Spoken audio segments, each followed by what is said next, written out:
Welcome to the next part of our series Journeying Through Lent as we look at different passages for the Gospel of Matthew. Today we're in Matthew 26 verses 47 to 54, so let me read those to us. While he was still speaking, Judas, one of the 12, arrived.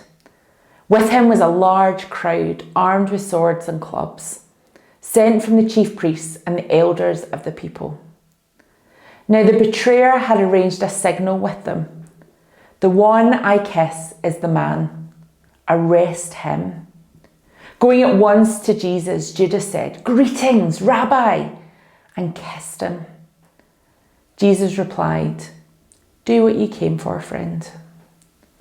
Then the men stepped forward, seized Jesus, and arrested him.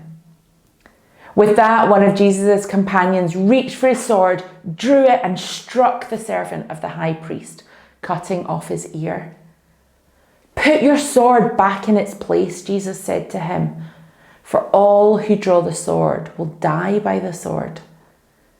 Do you think I cannot call on my Father, and he will at once put at my disposal more than 12 legions of angels?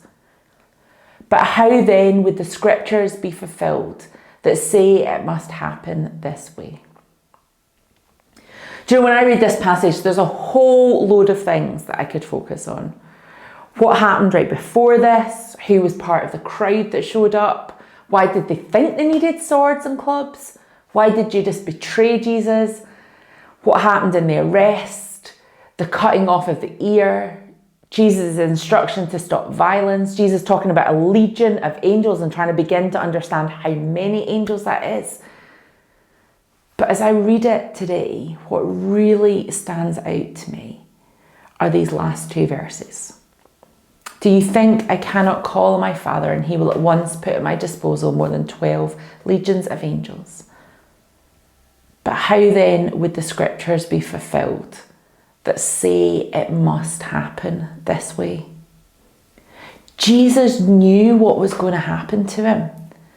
He knew that he had a way out, yet he chose not to use it. He chose to allow the arrest to take place. And over the next 2 weeks, we'll look at how he also chose time and time again to submit to the suffering and even death that was coming his way. Why? Yes, because Jesus was being obedient, but more than that, because Jesus wanted to save us. He wanted to give us hope. He wanted to give us a future. He wanted to show us that we're loved. That definitely blows my mind. Jesus, who had the power and the ability to walk away from all of this at any point, chose to allow the arrest to take place, chose to allow what was going to happen later on to happen to him, simply to show us that he loves us. Think about it. His love for me, his love for you, was and is so great that he allows this to happen.